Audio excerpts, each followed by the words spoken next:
Vamos dar início à primeira sessão. Como palestrante, temos a satisfação de convidar o senhor Hélio Zilberstein.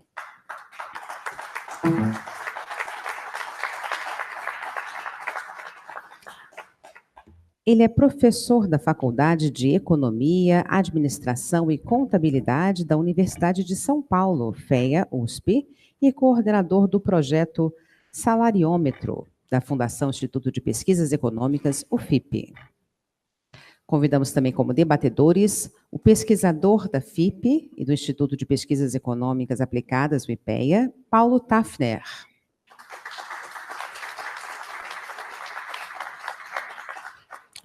O pesquisador associado e coordenador do Observatório de Política Fiscal do FGV-IPRE, Manuel Carlos de Castro Pires. O sócio da Bocater Camargo Costa e Silva Advogados, Flávio Martins Rodrigues.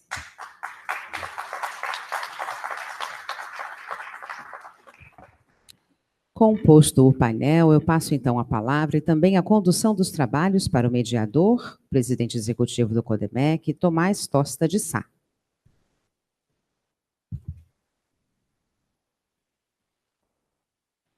Em primeiro lugar, agradeço aos meus companheiros aqui de painel, o Hélio, um velho amigo e companheiro do que a gente costuma chamar do Exército Brancaleone da Reforma da Previdência, e tem ali o nosso general que vai vir no segundo painel, o Newton Molina, o meu amigo Paulo Tafner, que conheço há bastante tempo, não conhecia o Manuel Castro Pires, é um prazer conhecê-lo, e o Flávio Martins Rodrigues, também um velho companheiro. Eu só estou nesse painel porque eu sou teimoso e perseverante. Em 1979, quando eu voltei dos Estados Unidos, eu era assessor da presidência da Bolsa e convidei a FIP, não foi o pesquisador, não foi o Hélio, era para ter sido o Roberto Macedo, lá, professor da FIP. Convidei a FIP, contratada pela Bovespa, para fazer uma proposta de mudança do modelo previdenciário brasileiro num regime de capitalização. Isso faz quase 40 anos. Se o Brasil tivesse atacado esse problema já desde essa época, eu sei que o Molina, há mais tempo, já fazia essa mesma defesa, nos encontramos ao longo do nosso caminho, eu tenho certeza que o Brasil estaria hoje numa posição muito mais confortável. Mas o passado não é motivo para a gente ficar desanimado. Eu acho que o futuro é que apresenta os grandes desafios, e esse desafio vai ser enfrentado agora porque é uma necessidade fundamental da sociedade brasileira. O tema é debatido, há várias opiniões. Eu vou encerrar a minha participação agora, passo ao Hélio, e depois darei a palavra ao Paulo Tafner e ao Manuel e ao meu amigo Flávio, para debaterem com eles, colocarem suas posições e vamos buscar uma participação também da plateia, para que ela também manifeste suas preocupações. Hélio.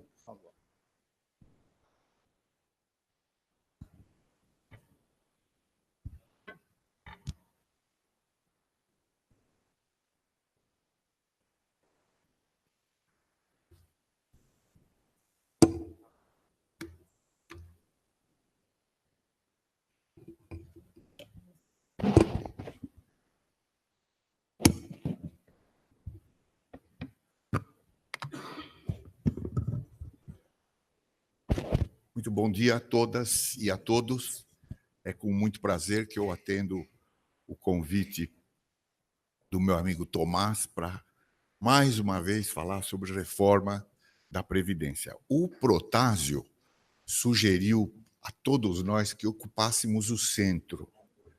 E aí eu fiquei num dilema, porque os dois telões não estão no centro. Um está à direita e o outro à esquerda. Fica aqui uma sugestão à GV para fazer um telão de centro, que será devidamente ocupado.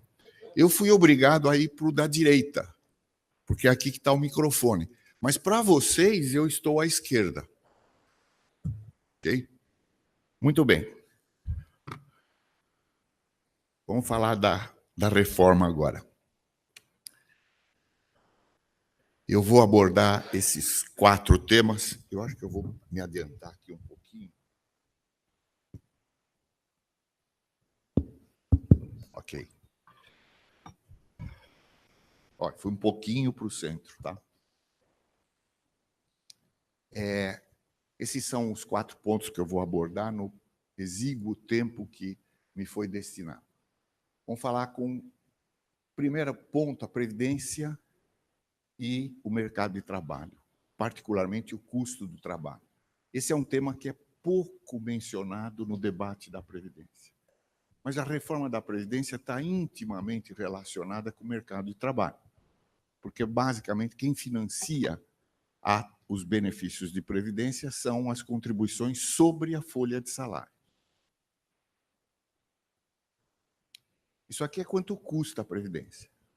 Os trabalhadores, até 11%, e as empresas, 20%, em alguns casos, 22,5%.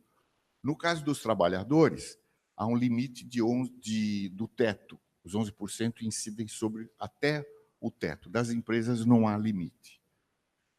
Além disso, há uma contribuição para a cobertura de acidentes e doenças ocupacionais, que varia de 0,5% a 6%, e tem um mecanismo muito complicado que foi introduzido no governo Lula. Ele basicamente pune as empresas que provocam mais acidentes.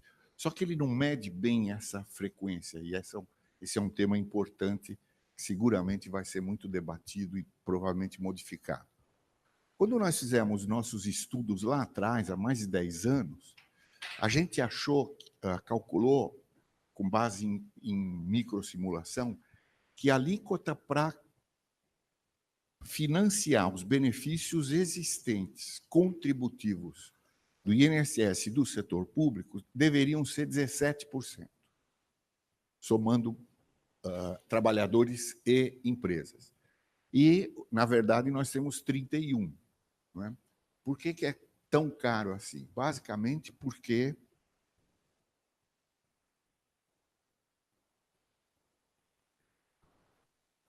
está na mesma conta todo o conjunto de benefícios não contributivos. Então, a folha de salários paga benefícios de quem não contribui também. Não é que não devam existir benefícios não contributivos, mas a questão é como é que se financia sem onerar, sem provocar efeitos de alocação no mercado de trabalho. Outra causa é que a nossa previdência é muito ambiciosa. Esse limite, esse teto, ele é quase 3 vezes a renda média do trabalho. Ao mesmo tempo, é um teto pequeno para muita gente, mas ele é um teto excessivamente grande se você pensar que a Previdência tem que atender prioritariamente a base da pirâmide. Rapidamente, o trabalhador que leva R$100 para casa, hoje,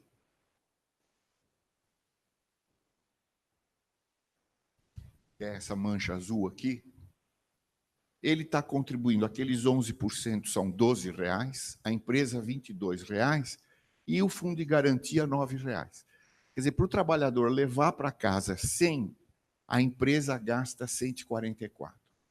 No modelo que eu vou apresentar daqui a pouquinho, esse custo da empresa vai baixar para 121 e eu vou voltar exatamente a esse gráfico. Qual é o problema de contribuições exageradas? Inibe o emprego, principalmente a formalização do emprego, e não deixa espaço para a poupança, que é o tema que nos liga aqui nesse seminário. Nós temos muitas políticas de proteção ao emprego, seguro-desemprego, aviso prévio, fundo de garantia, enfim, uma série de políticas, mas elas estão desenhadas de forma a induzir a rotatividade e protegem menos do que elas poderiam proteger. Então, tem um problema aqui também, e no debate da Previdência a gente precisa tomar conhecimento desse problema. Como eu disse, o teto exagerado, distorções, e outra coisa que fica pouco clara nesse debate, porque isso de propósito é feito confuso pelos que não querem mudar, é que, na verdade, esse sistema penaliza os pobres. Porque são os pobres, aqueles que não se formalizam, aqueles que estão na informalidade, que não conseguem acumular 35 anos de contribuição, ou 30 anos no caso de mulheres. Então, eles se aposentam por idade aos 65 anos. Enquanto que os trabalhadores formais, mais protegidos, eles se aposentam com 35 anos de contribuição, em média, em torno de 55 anos de idade. Mas essa previdência protege menos os que precisariam de mais proteção. É preciso que esse diálogo seja estabelecido entre as duas reformas. Alguns fatos, muito rapidamente. A ideia aqui não é fazer um diagnóstico da Previdência, mas rapidamente. A gente está acostumado a apresentar aquele gráfico das pirâmides etárias, que a gente sabe que no Brasil elas estão estreitando embaixo e inchando em cima, né? Essa aqui é uma outra maneira de apresentar a mesma coisa. Em 2010, mais de 30% da população tinha, mais de 50% da população tinha de 29 anos e mais. Quer dizer, metade da população tinha 29 anos para baixo, uma população jovem. O IBGE, de acordo com as últimas projeções, nos diz que em 2060, metade da população vai ter até 40 anos. E, portanto, a outra metade vai ter mais de 40 anos. Um processo rapidíssimo de envelhecimento, e esse é um problema sério, uma restrição seríssima para a questão da aposentadoria.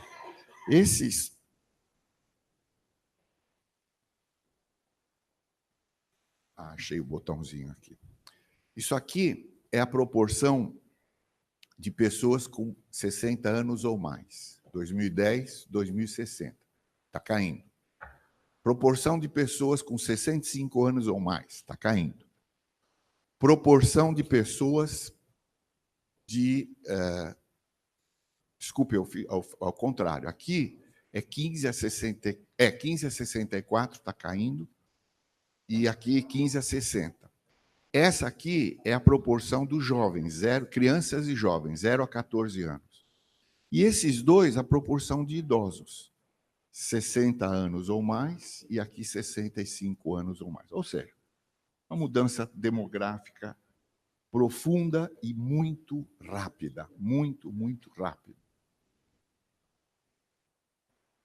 Esse gráfico, eu acho que todos já viram.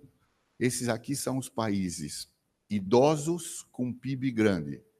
Então, eles são pessoas, eles têm uma proporção grande de pessoas acima de 65 anos, e como eles têm um PIB grande, eles podem ter gastos com aposentadoria. Aqui são países com grande proporção de idosos, mas que gastam menos por razões históricas e culturais. Esses aqui são países não tão ricos e jovens, então eles gastam menos. E aqui, acho que dá para vocês verem o que é isso aqui, né? Nós, que somos ainda jovens hoje, e gastamos como esses aqui. Quer dizer, o nosso problema é o excesso de gasto, entre outros. E como é que a gente gasta isso aqui? No INSS, 99% dos benefícios estão abaixo de 5 salários mínimos.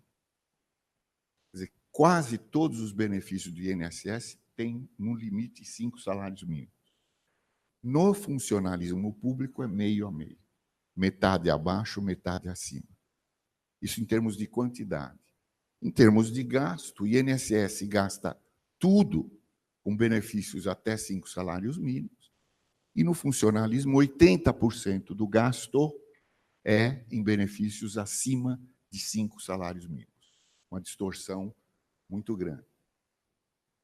Aqui alguns números, esse quadro é um pouquinho antigo, 2015, 33 milhões de beneficiários no INSS, 3,5 nos funcionários públicos. E aqui a proporção de pessoas abaixo e acima, abaixo e acima.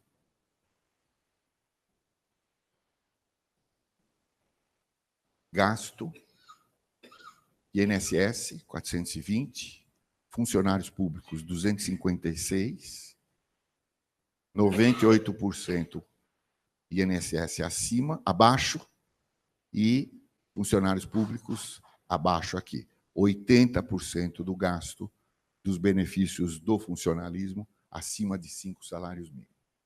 Aqui os mesmos números, eu não quero cansar vocês, mas só para mostrar um detalhe, aqui o gasto no funcionalismo, isso aqui é o governo federal, civis, militares, e aqui estados e municípios. Quer dizer, os estados e municípios gastam mais do que o governo federal. Um caso muito curioso que mostra um outro aspecto, que é esse aspecto da confusão e da contradição entre as regras.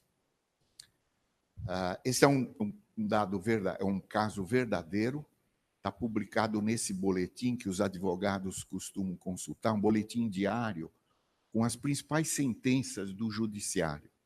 E aqui uma sentença sobre um caso de benefícios previdenciários. 2 irmãs gêmeas, a Júlia e a Joana, se criaram no mundo rural, trabalharam na propriedade da família, com os pais e com os irmãos, até os 27 anos.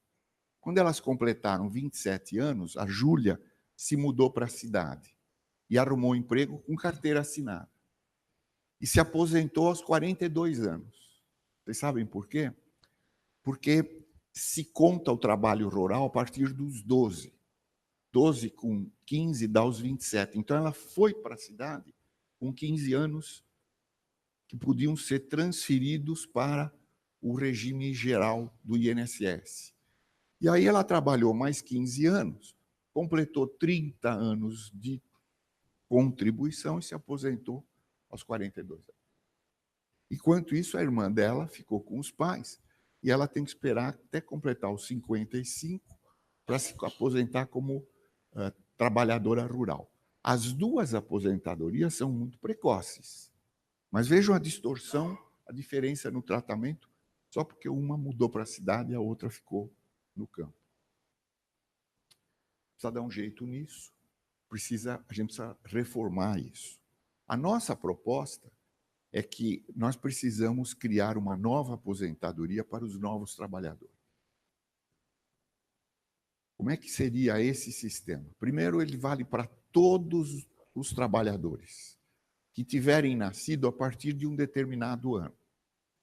A gente pensou em 2000, mas como o tempo foi passando, talvez seja 2005, 2010, não importa. A gente tem que encontrar um ano e quem tiver nascido a partir desse ano já pertence a esse novo sistema. Os outros estão no sistema velho, que também precisa se mexer. Mas essa parte para frente é muito importante. 5 princípios esse sistema teria. Universal, para todo mundo. Tratamento igual para todos, sem diferenças, para não provocar nem injustiças, nem contradições. Equilíbrio atuarial, ao longo do tempo esse sistema tem que estar equilibrado. Eficiência aqui no sentido microeconômico. Ele tem que cobrar o menos possível da folha de salário, para provocar o menos possível desemprego e informalidade. E simplicidade. Vou dar um exemplo da simplicidade. Nós vamos propor 40 anos de contribuição. Suponha que uma pessoa contribuiu durante 20 anos. Não existe nesse sistema aposentadoria por idade. É muito simples. Ela contribuiu 20, deveria ter contribuído 40, chegou à idade da aposentadoria. Ela leva metade. Simples. Contribuiu 30, leva 75%. Contribuiu 10%, leva 25%. Muito simples. Algumas regras básicas. Primeiro, para a base da pirâmide, eu vou mostrar para vocês como é feito isso, a gente tem praticamente reposição da renda para quem se aposentar. Idade mínima, 65 anos, para homens e mulheres. Talvez a gente já tenha que começar com 67. O Paulo Tafner tem uma ideia muito interessante. A nossa ideia é que a mulher também se aposente aos 65 anos, mas a gente dá um desconto de 5 anos na contribuição para a mulher. A ideia do Paulo é muito interessante, que a mulher também deve contribuir com 40 anos, se não tiver filhos. E se tiver 1 ou 2 filhos, ela pode contribuir menos tempo, 35 anos. Mas é uma maneira indireta de você incentivar a fecundidade que está absolutamente declinante no Brasil. 4 pilares. Primeiro pilar, renda básica do idoso. Esse pilar é financiado pelo Tesouro, não pela Folha, não por contribuições. E é muito simples. Completou 65 anos, leva a certidão de nascimento, imposto do INSS e ganha a sua renda básica. Quem ganha? Todo mundo. O pobre e o rico. Nós achamos que é muito mais barato e eficiente dar esse benefício para todo mundo do que criar uma regra de renda abaixo, renda acima, carimbo para cá, carimbo, atestado para lá e para cá. Todo mundo leva. Segundo pilar é o atual INSS, com 2 diferenças importantíssimas. Primeiro, ele é achatado. Ao invés do teto ser 5 mil e pouco, como é hoje, o teto seria 1.500, talvez 2.000 reais. Esse é o benefício máximo do INSS. Esse benefício, e ele é alargado. Então, a gente achata o INSS e alarga. O que significa isso? Vale para todas as formas de inserção no mercado de trabalho, inclusive funcionários públicos. Sistema universal. Ele vale para todos. Os militares, para os funcionários, para todo mundo. E ele se soma àquele primeiro. Então, uma pessoa que ganhar um benefício digamos, a renda dela é R$ 1.500. E com essa renda, essa pessoa tem direito a R$ 1.000 aqui. Esses R$ 1.000 vão se somar com os 500. E com isso ela repõe a renda que ela tem na aposentadoria. Claro, uma pessoa que ganha R$ 10.000, vai ter provavelmente alguma coisa em torno de R$ 1.500 aqui e 500 lá, R$ 2.000. Então, é um sistema dirigido para atender prioritariamente a base da pirâmide. O terceiro, e essa é a grande inovação que a gente está propondo, no começo ela provocou reações em todos os setores, mas hoje ela é muito, muito aceita por diversas pessoas, diversos setores, que é usar o fundo de garantia com 2 objetivos. Primeiro, o seguro-desemprego, que ele é um seguro-desemprego, mal usado. E segundo, como recurso para adquirir um plano de aposentadoria. Então, ele é uma poupança para atender, no curto prazo, o desemprego e, no longo prazo, a aposentadoria.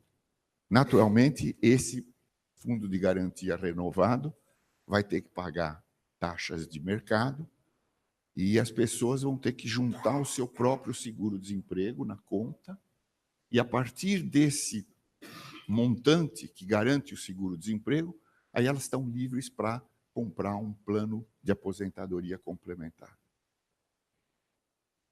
E o quarto pilar é o que existe hoje, naturalmente melhor regulamentado, mas ele é voluntário e as pessoas que quiserem, as empresas que quiserem patrocinar, podem ter um segundo plano de aposentadoria capitalizado. Esse do fundo de garantia é capitalizado. a gente pode manter o fundo de garantia,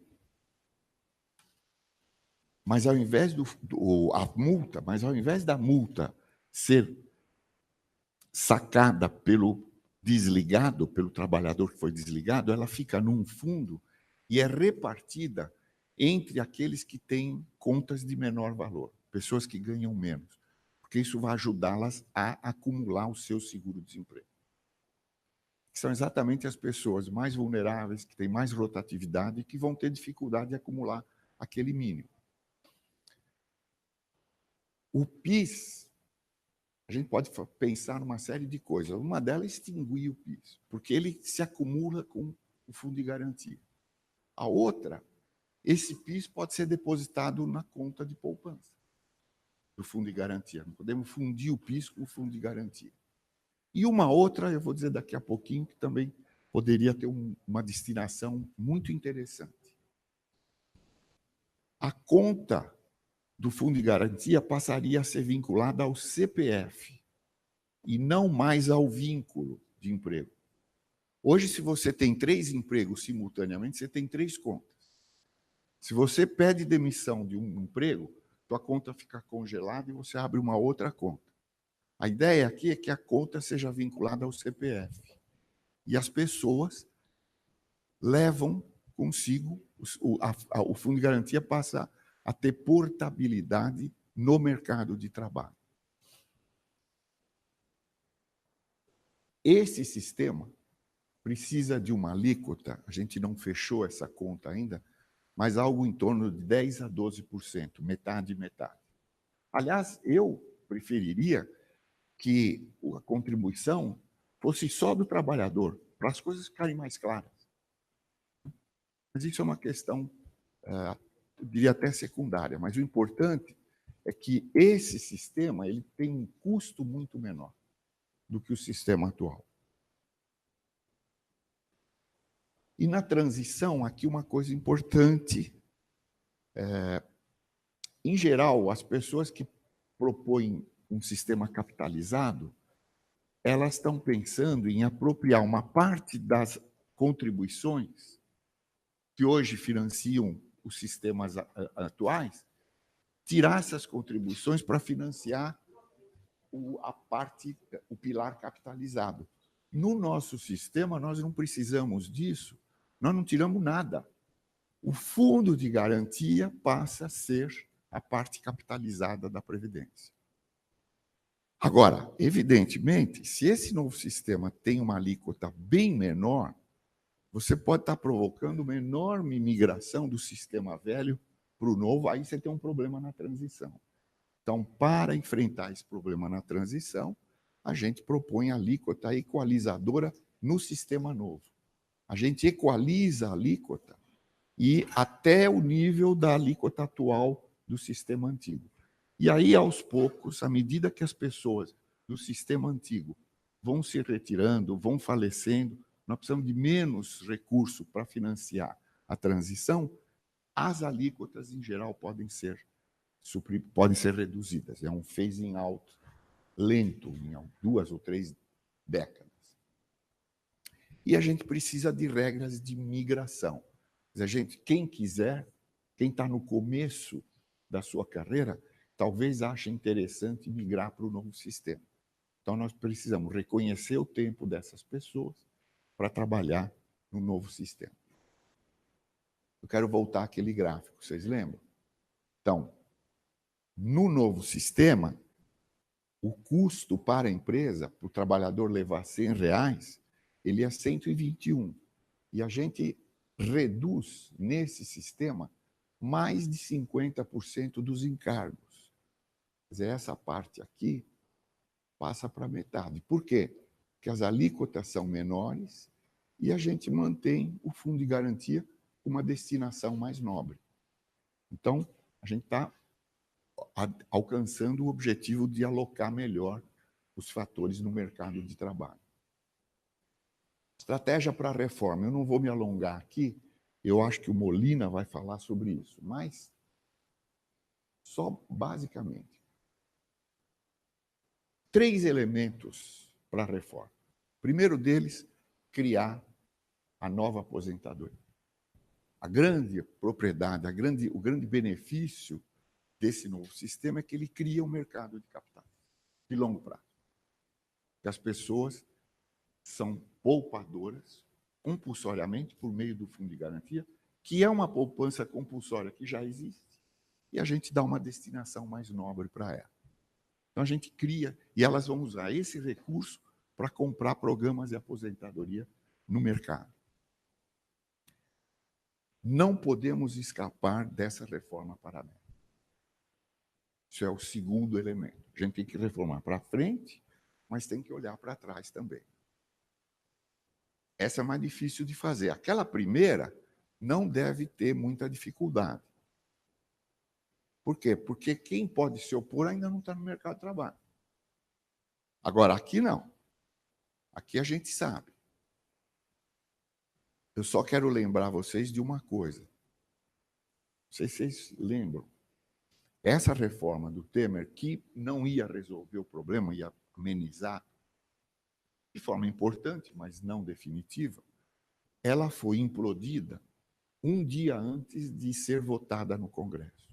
Ela tinha grandes chances de ser aprovada no Congresso. O Janot denunciou o Temer, com base naquela gravação na garagem do Palácio, e com isso ele abriu 2 processos contra o Temer. Isso paralisou o Congresso e se esqueceu da reforma da Previdência. Quer dizer, a resistência das corporações não pode ser desprezada.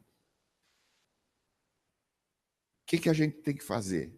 Idade mínima, equalização das regras, sexo, homens, mulheres, professores, militares, o tempo de contribuição da aposentadoria por idade, ela precisa ser gradativamente aumentado até que ela desapareça. E todos se aposentem na idade mínima. Desconstitucionalização das regras. A reforma do Temer constitucionalizava a regra de cálculo do benefício. Era um tiro no pé. Quando ela for feita, ela demora para produzir impacto, mas o sinal é muito forte e é imediato, assim como essa aqui. E a terceira coisa é garantir a transição, criar um mecanismo com recursos múltiplos, né? Nós temos que dividir o ônus da transição. A gente precisa que os atuais aposentados e benefícios do funcionalismo público paguem mais, contribuam mais. Eu digo isso com toda tranquilidade. Eu sou professor aposentado da Universidade de São Paulo. E eu acho que nós somos privilegiados. A gente precisa contribuir para essa transição. Então, nós precisamos de alíquotas de contribuição dos aposentados, funcionários, bem maiores do que hoje, para fazer a transição. Eu já falei na alíquota equalizadora.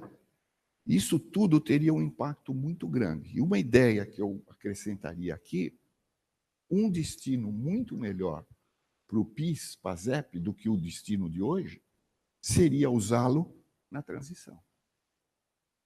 É um recurso vultuoso que poderia ajudar a reduzir mais rapidamente aquelas alíquotas sobre o mercado de trabalho. Eu vou deixar essa parte para o Molina, porque o Molina tem umas ideias muito, muito interessantes sobre como vencer as resistências corporativas. Hélio, Muito obrigado.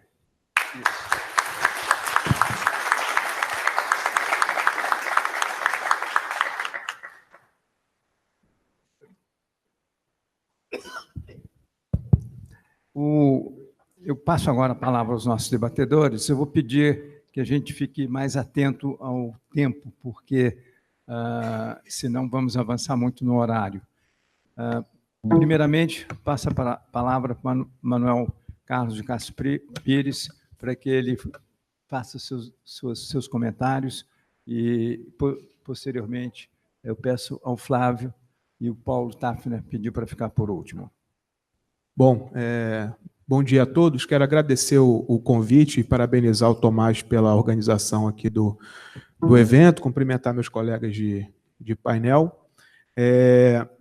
Estava assistindo a apresentação do professor Hélio e estava aqui me recordando que no ano passado, a gente, pelo IBRE e junto com a EPGE, a gente organizou um seminário para debater a reforma da Previdência, a então reforma que estava sendo discutida. O Paulo, acho que chegou a participar desse seminário, e essa discussão que você trouxe aqui surgiu naquele evento como uma alternativa mais sustentável ou uma solução com caráter de mais longo prazo para a discussão da Previdência. A impressão que eu tenho é que esse caminho que você tem proposto é o que tem se discutido de mais moderno em termos de Previdência. Tá? Os países que migraram lá nos anos 70 e 80 para regimes de capitalização, eles, em geral, tiveram problemas com a questão demográfica também. Na prática, a poupança acumulada acabou um pouco antes dessas pessoas falecerem. Isso gerou um problema de política pública muito, muito concreto. Então, a solução de você instituir um sistema híbrido em que você tem uma renda universal e também um sistema de capitalização acabou virando a solução para esse tipo de questão. Eu vou tratar aqui de 3 temas. O primeiro é a questão de como é que a demografia traz desafios para a questão da produtividade. Segundo, sobre o impacto que eu enxergo na discussão de reforma da Previdência e a diferença entre o que foi discutido no ano passado e a proposta que você está apresentando aqui. E, em terceiro lugar, as questões de implementação, que são as questões que mais me preocupam atualmente. Eu trouxe uma tabela aqui para compartilhar com vocês. Essa tabela aí são os dados da demografia que o IBGE divulgou esse ano. Tá? Eu segmentei aqui em relação à estrutura demográfica atual e para 2040, 50 e 60, que é quando a reforma da Previdência realmente, a questão demográfica se apresenta como um problema. Problema esse que a gente tem que resolver hoje para poder chegar lá em 2040 e 50. Então, eu dividi essa tabela, a população em faixas de idade, de 0 a 14 anos, 15 a 64 e acima de 65. Tá? Então, em 2018, a gente tem 144 milhões de pessoas em idade ativa, com condições de trabalhar. Tá? Em 2060, esses 144 milhões de pessoas vão virar 136 milhões de pessoas. A gente vai ter menos pessoa com idade de trabalhar em 2060 do que nós temos hoje. Por outro lado, a população com 65 anos vai saltar de 19 milhões para 58 milhões. Tá?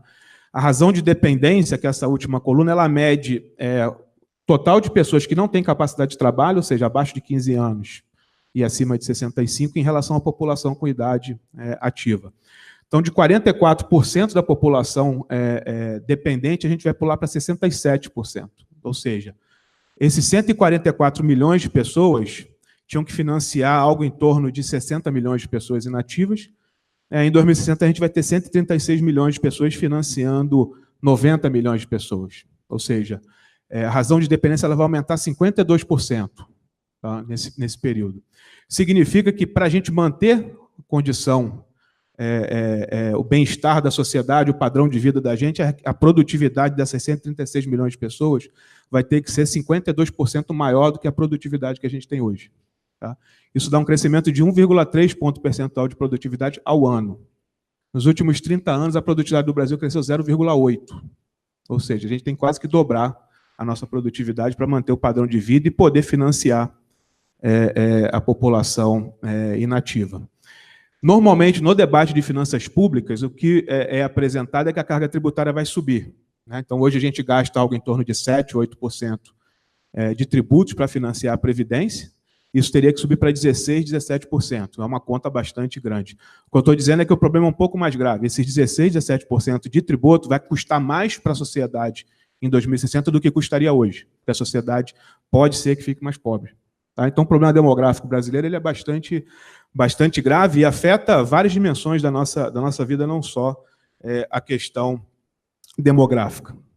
Então, a visão que eu tenho da reforma da Previdência é que ela, em última instância, ela adia o custo do envelhecimento populacional. Isso se materializa nas suas várias dimensões. Na dimensão econômica, você tem um aumento da população ocupada, um aumento da oferta de trabalho, você mantém mais gente disponível para trabalhar. você aumenta a produtividade média da força de trabalho, porque com o sistema previdenciário que a gente tem, a gente retira as pessoas mais produtivas da força de trabalho que se aposentam cedo, e você tende a aumentar também o estoque de capital da economia, porque a taxa de poupança dessa faixa etária é maior do que dos jovens. Tá? Então, você tem vários benefícios econômicos com a reforma da Previdência. O que a reforma da Previdência que foi apresentada aqui hoje tem de diferente da reforma do Temer sob o aspecto de benefício econômico? Essa reforma ela tende a criar financiamento de longo prazo para a economia, porque você individualiza as contas, elas são capitalizadas, isso gera funding de longo prazo para financiar, por exemplo, investimentos de infraestrutura. Então, essa, para mim, é a principal diferença, além da questão da equidade que eu já citei aqui no início, de você tratar todo mundo, pelo menos até uma base, todo mundo igual. Então, esses dois pilares são os dois pilares que estão sendo trazidos aqui em adição à reforma que foi discutida nos últimos 2 anos. Um ponto... Então, se essa reforma é melhor do que a outra, por que ela não é adotada, né? E aí me parece que tem uma questão que precisa ser mais trabalhada, que é a discussão do custo de transição. Eu estou entendendo que vocês estão fazendo um esforço de diminuir o impacto dessa questão nessa proposta, trazendo o FGTS para dentro. Eu sou favorável a tentar tratar o FGTS dessa forma híbrida, tentando entender ele como parte de um programa de seguro-desemprego, principalmente para as pessoas com renda mais elevada, mas também tendo uma perna previdenciária. Eu acho que esse é um sistema, uma proposta bastante interessante.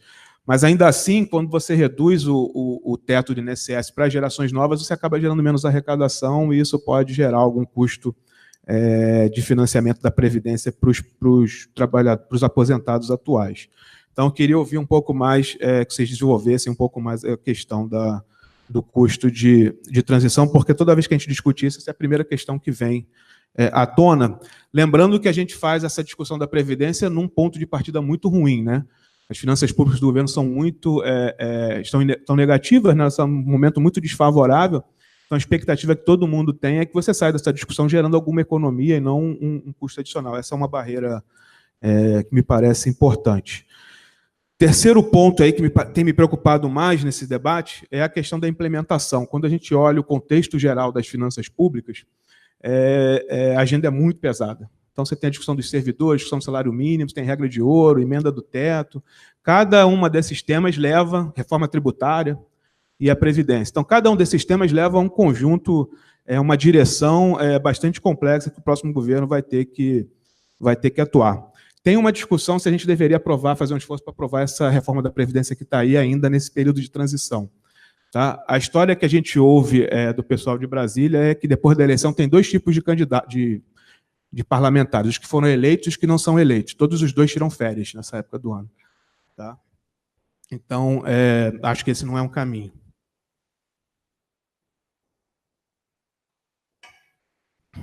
Mas, de todo modo, a questão da implementação ela é importante, porque a gente sabe que o governo tem uma janela principalmente no primeiro ano de mandato, para aprovar reformas. Então, é importante priorizar as coisas mais importantes e ter uma clareza política do que ele consegue fazer. Dentro da proposta de vocês, tem a reforma do Temer e um complemento. Então, assim, o desafio político ele é bastante complexo. Você tem toda uma discussão dentro do governo sobre constitucionalidade dos temas que estão sendo tratados aí, e depois justificar isso para os parlamentares. Isso vai consumir bastante tempo numa janela de tempo que pode ser exígua. Para concluir, a impressão que eu tenho é que essas reformas que a gente tem que debater, tradicionalmente no Brasil, elas têm sido feitas de forma muito incremental. Tá? Eu acho que esse tema da Previdência é extremamente desejável, que se a gente consiga fazer uma reforma bastante abrangente, mas o sistema político tem sido muito refratário a mudanças mais de grande porte. Tá? Vamos ver o que a política e o governo vão poder entregar para a gente aí no próximo ano. Obrigado.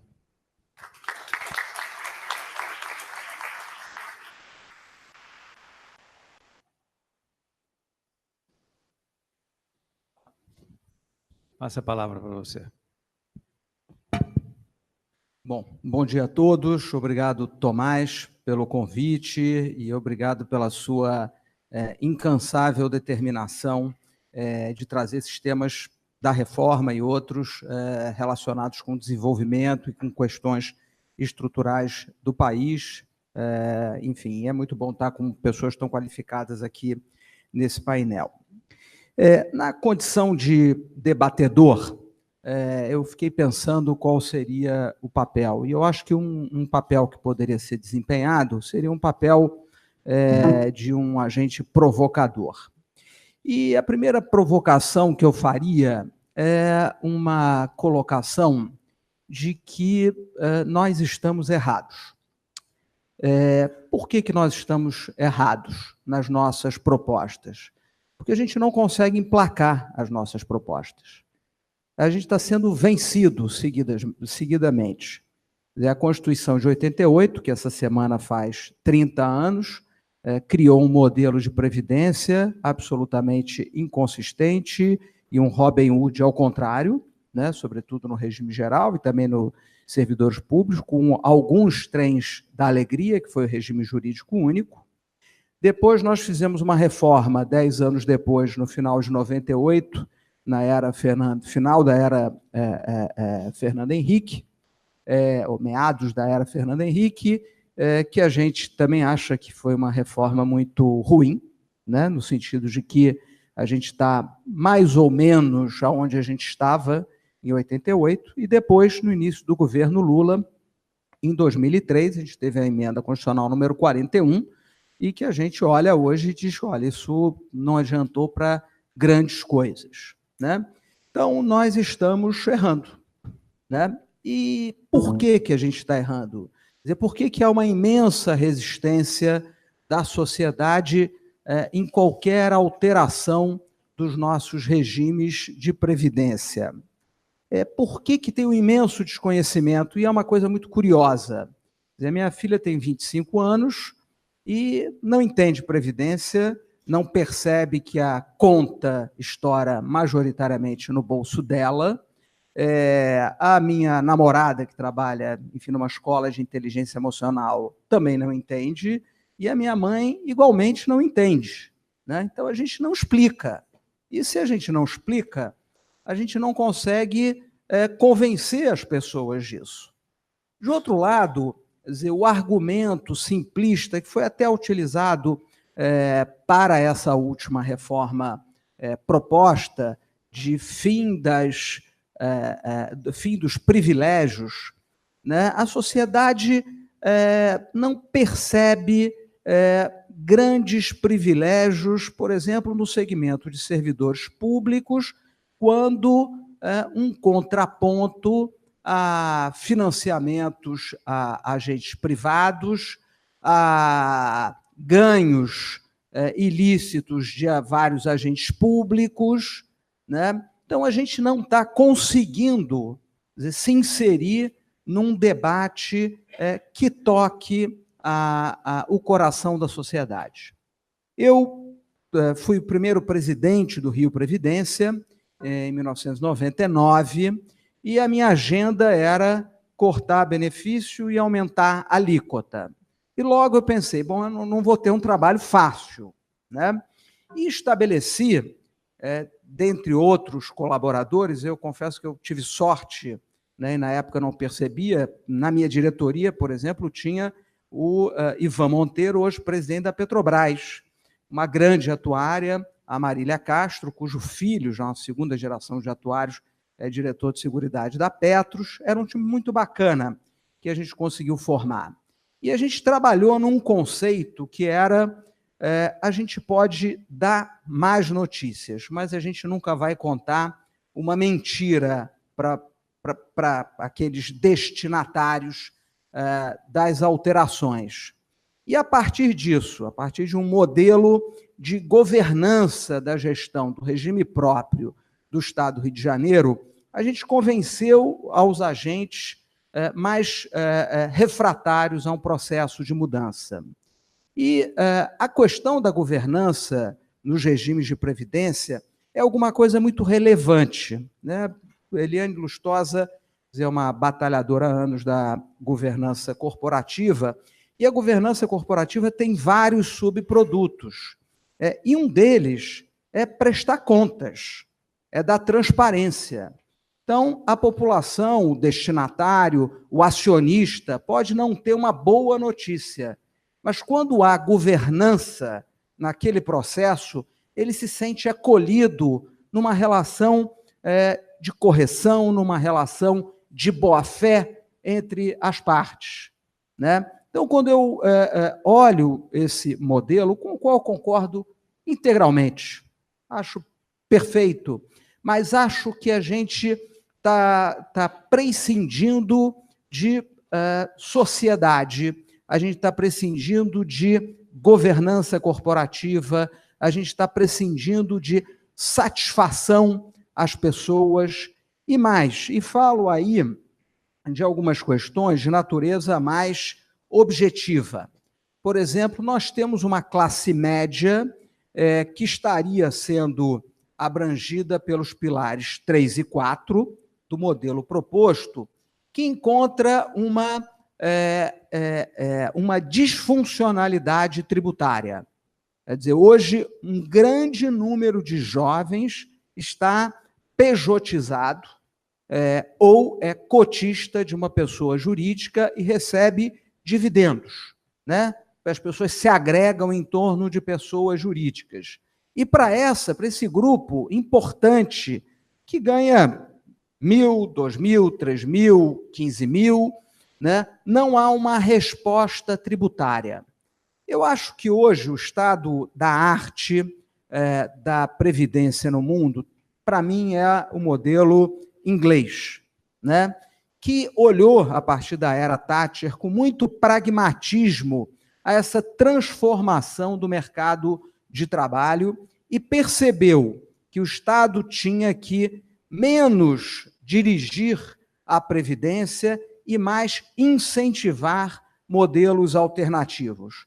Com isso, diminuiu-se o teto do regime público inglês, criaram-se planos de contribuição definida para servidores públicos, mas ampliou-se muito fortemente o modelo de previdência complementar, com um plano básico, a custo muito baixo, com uma gestão privada. Recentemente, quer dizer, nos últimos 8 anos, a adesão automática, que a gente vem tentando incorporar, o presidente da ABRAP acaba de chegar, Luiz Ricardo, com uma luta com relação a isso, né? De forma que a gente possa não ter uma agenda de mais notícias, mas uma agenda de boas notícias capazes de incorporar esse grupo que hoje não entende, e se você não entende, você tende a não se filiar a essa questão. E, por fim, eu acho que há um elemento também de satisfação, e volto ao tema da governança corporativa, com relação à entidade gestora dos regimes públicos. Hoje não há transparência na gestão do INSS, por regra não há transparência na gestão dos regimes de previdência dos servidores públicos. E ainda que transparência não gere soluções financeiras, não gera dinheiro, mas gera satisfação à sociedade, né? E já se disse que a gente quer mais do que, enfim, dinheiro, né? A gente quer também satisfação, diversão e felicidade, né? Então, uma empresa que tenha uma capacidade de explicação, né, e confiável dos seus resultados, ainda que não sejam bons, mantém o seu quadro de acionistas. Aquele que não apresenta satisfações tende a perder o seu quadro de melhores acionistas.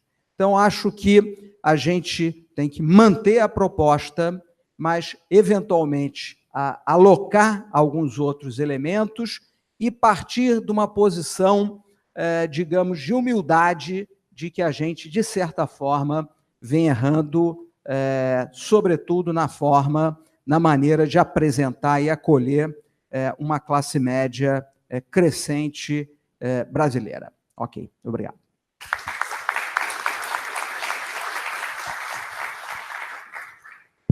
Flávio, muito obrigado. Passo agora a palavra para o Paulo Tafner. Paulo, não se esqueça que a gente tem uma restrição temporal.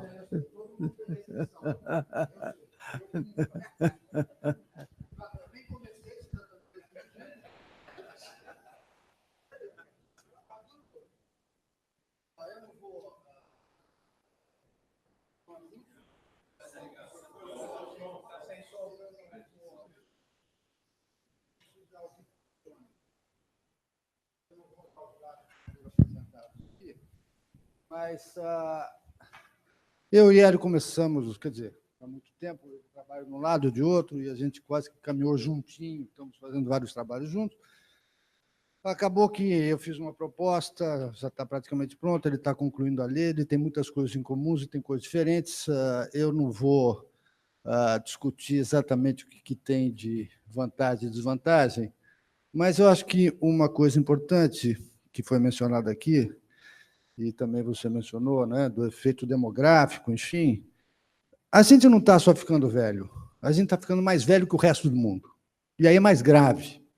E eu vou mostrar alguns gráficos que é esse aí. É essa sequência que eu queria mostrar.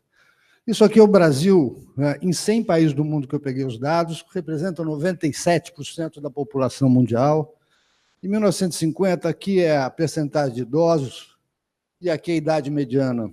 O Brasil está no grupo mais jovem do mundo, entre os 100 países mais populosos do mundo.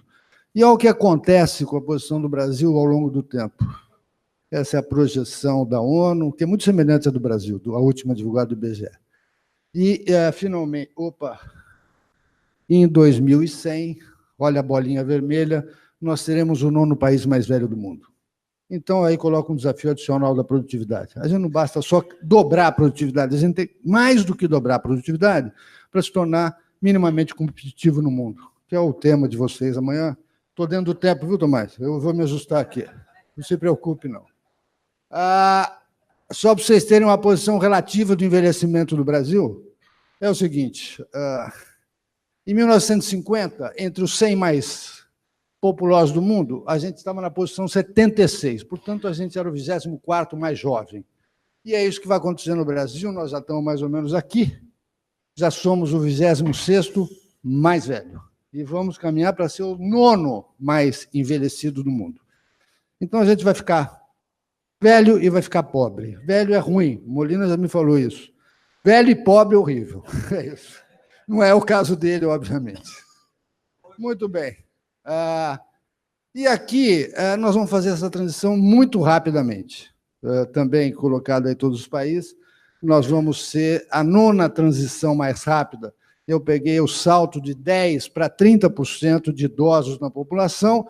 Olhem, por exemplo, a Bélgica fez em 162 anos essa transição, a Suécia 158, o Brasil vai fazer em 48 anos. Então, a gente vai ficar velho rápido. Quando se der conta, envelheceu. Bem, então, como é que vai ser uma proposta que a gente já está com ela pronta? Eu acabei de receber um número, é uma proposta dura, forte, que envolve uma reforma paramétrica. E, só para vocês terem uma ideia de comparação, a PEC 287 gerava uma economia de 800 bilhões em 10 anos, a nossa proposta gera 1,3 trilhão. É dura, é rápida. Com uma vantagem, as idades iniciais são aquelas que já foram negociadas no relatório. Ou seja, já foi negociado. A gente tem chance de manter essa base e seguir adiante. A gente acelera a transição. A gente corrige distorções, tem uma renda mínima, que é um piso, é diferente da proposta do Hélio, é só no detalhe. O dele é meio salário mínimo, a minha vai ser fixada em 0,7, mais ou menos igual, 65 anos. Já calculei esse impacto líquido da expansão do benefício, porque você expande o benefício para todo mundo, 65 anos. Portanto, tem uma parcela de pessoas que não recebe benefício, nem BPC, nem aposentadoria, que vai ser incorporada. Então, de um lado, você tem aumento de gasto, de outro, você tem redução da despesa, porque daqui para frente, em vez de ser um salário mínimo indexado, a gente fixa e desindexa do salário mínimo, significa um aumento de gasto de 0,06% do PIB. Então, é muito pouco.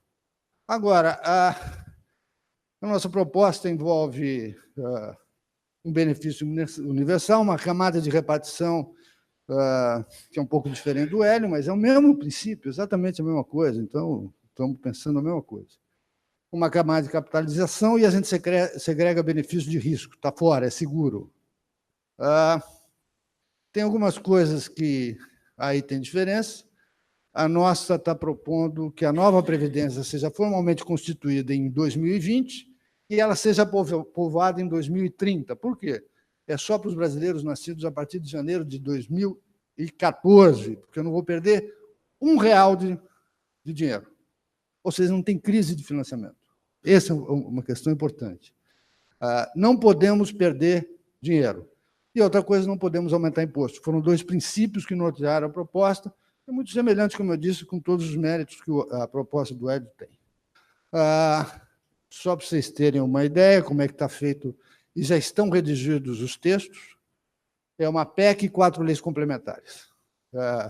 A gente junta 2 leis grandes, que é a 8.212 e 8.213, numa só, que trata do RGPS, uma para os servidores civis, e aí, só para dar uma resposta, a gente propõe que os regimes próprios sejam um fundo de pensão, portanto, administrado por uma pessoa de direito público, como um fundo, como é o do BNDES, como é a Petros, como é exatamente igual, e tem uma vantagem fiscal, sai do orçamento. Então, tem uma enorme vantagem, propõe alíquota suplementar, que equilibra, permite aporte de ativos por parte do ente. Então, permite, por exemplo, a securitização de ativos, está tudo lá dentro. Uma para as Forças Armadas. Para as Forças Armadas é importante, porque as Forças Armadas, senhores, não podem estar sujeitos à demografia. A gente não pode ter soldado velho. Soldado tem que ser novo. Então, a gente tem que decidir o que a gente quer. Se a gente quer Força Armada boa, ótimo. Então, a gente vai fazer um desenho. A gente não quer, faz outro. Então, a gente permite, por exemplo, um grupo vai poder sair com antecedência em relação aos demais. O cara chegou numa certa idade, pode sair. O que ele não pode fazer é o que ocorre no Brasil. Ele sai com 100% do soldo. Tem que corrigir isso. Então, corrigir outras coisas que nós corrigimos na proposta. E uma para polícias militares e bombeiros. Senhores, aí estão alguns números a respeito do piso, né? Então, esse é o gasto bruto. Nós fizemos para PIB exógeno, né? Vários PIBs, 1,5, 2, 2,5, 3. Então, pode chegar, se a gente for mal, o piso vai a 5% do PIB, só o piso. Se a gente não for tão mal, pode melhorar. Nós fizemos uma projeção com o PIB variando de 1,5 a 2, e o saldo líquido do ganho e perda é de 0,06% do PIB. Está aí, esse aqui, ó, com 1,5, 0,06. Repare que a trajetória é razoável, esse é o saldo líquido, dá 0,06 do PIB. Bom, e aqui, por que a gente cria em 2020 e povoa em 2030? Para abrir a cunha de capitalização para não perder receita. É isso. O objetivo, obviamente, que depende de negociação no Congresso, eu pus o subteto em 0,7 do teto atual. E a cunha de capitalização é aberta aqui, ó, lentamente. Para chegar em 2030, em 2040, em 70% do piso atual, e, portanto, o espaço de capitalização está dado aí. Eu uso, até usando um pouco a ideia do Hélio, o que a gente faz não é usar o fundo de garantia para não criar tumulto com a Caixa e tal, mas permitir que o trabalhador aloque parte do fundo de garantia para a capitalização. É isso. Só para vocês terem ideia como é fácil. Por que a gente não perde receita? Por isso. Porque o jovem que vai entrar em 2030 está aqui, ó. E o rendimento dele é esse, o rendimento médio é esse. Então, ele não atinge o patamar de capitalização. Então, durante vários anos, eu não perco R$1 de receita. Isso é importante. Enfim, se vocês pegarem, aqui está uma outra forma daqueles dados, até um salário mínimo de 1 a 25% do teto, de 25% a 50%, de 70%, enfim. Se vocês olharem o grupo de 16 a 19 anos, é 0% acima de 70% do teto atual. Então, eu garanto que de 2000 a 2035 eu não perco R$1. Isso é fundamental, porque é nesse momento que a gente está atingindo o ponto máximo de despesa do sistema antigo. Bom, é isso. Eu não queria falar mais nada. Eu acho que a proposta do Hélio é espetacular, é absolutamente igual à minha. A dele tem inovações, até porque ele é muito na área do mercado de trabalho, eu não sou. E eu acho que tem tudo a ver. E a estratégia de implantação, eu realmente não sei. Eu não sei como é que a política vai reagir, como é que os governantes vão reagir, quem vai ser o presidente eleito, mas eu acho que, como todos imaginam aqui, a gente pode não dar certo fazendo coisas certas. Mas se a gente não fizer a coisa certa na Previdência, a gente, de fato, vai dar errado. Isso eu estou convencido. Nós adiamos demais e chegamos no ponto em que ou a gente faz isso, ou a gente está fadado a ser velho e pobre. E a melhor saída vai ser o Galeão ou Cumbica. Muito obrigado.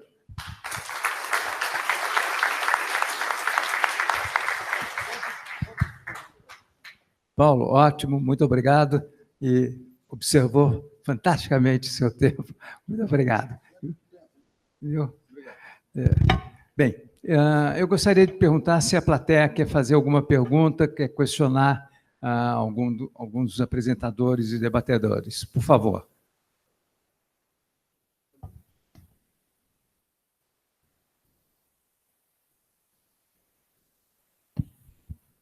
Boa tarde.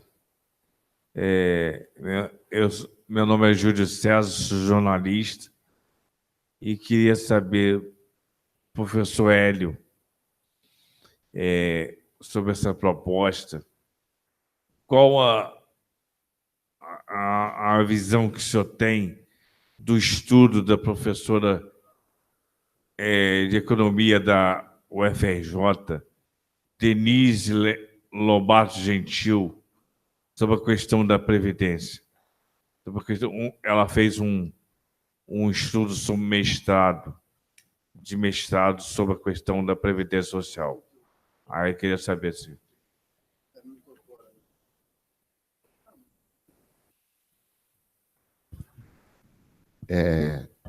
Eu discordo totalmente dessa tese.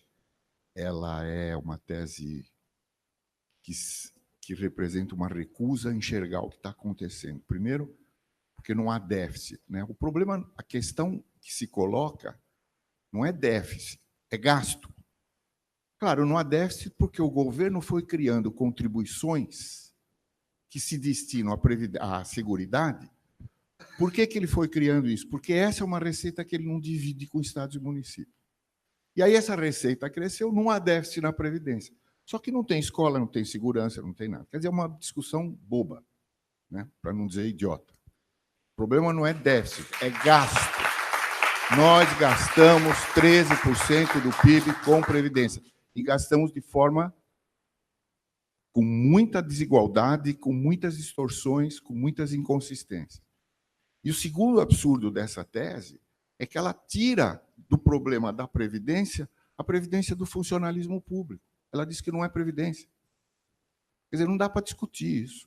Uma bobagem só. O que a gente se admira é que isso tenha recebido uma aprovação como tese de mestrado.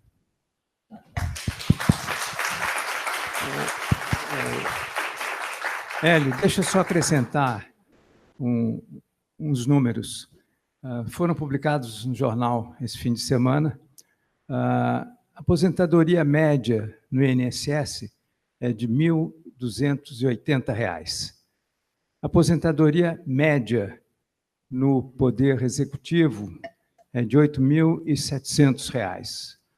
A aposentadoria média no Poder Judiciário é de R$ 27.000. E a aposentadoria média no Legislativo é de R$ 28.000. Se isso não é um modelo de injustiça social, eu não sei o que é injustiça social.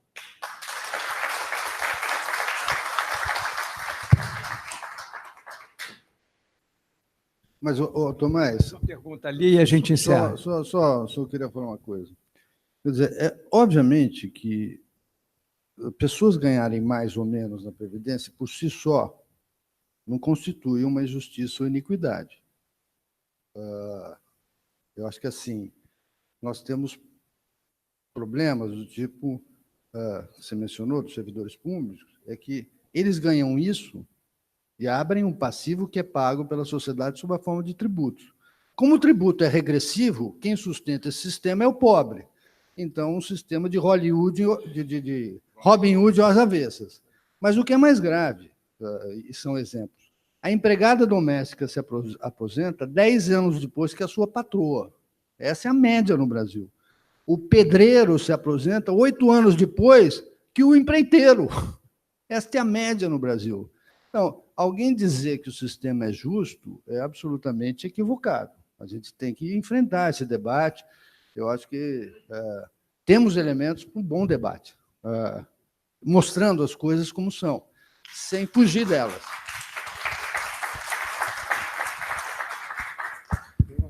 A última pergunta ali, por favor. Aqui.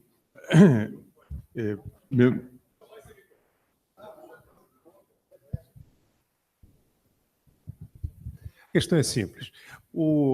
Toda essa aposentadoria que está sendo colocada, ela se torna compulsória ou a pessoa pode partir para fazer uma aposentadoria por conta dela? Vamos supor que ela queira ser um autônomo, trabalhar de forma independente, ela tem condição de participar ou ela tem condição de fazer de forma também uma aposentadoria autônoma e independente?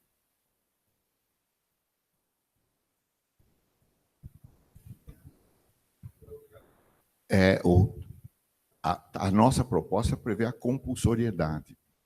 E é muito simples justificar por que a compulsoriedade. Nós dizemos que o jovem é míope, o jovem não enxerga muito longe. Então, a tendência a poupar do jovem é muito pequena. E se ele não poupa na juventude, ele vai ser um problema para o Estado e para a sociedade lá atrás. Então, para prevenir esse problema, é que os sistemas recolhem os salários dos jovens. Né? Hoje, a gente sabe, o Brasil escolheu, lá atrás, esse recolhimento para financiar um sistema de repartição. Hoje, o que está muito claro, como foi dito aqui, é que o ideal é a gente tenha um sistema multipilar. Mas, pelo menos, 3 desses sistemas têm que ser compulsórios. Muitíssimo obrigado. Quer falar mais algum? Não. Muitíssimo obrigado a todos, aos meus companheiros aqui de painel e a plateia.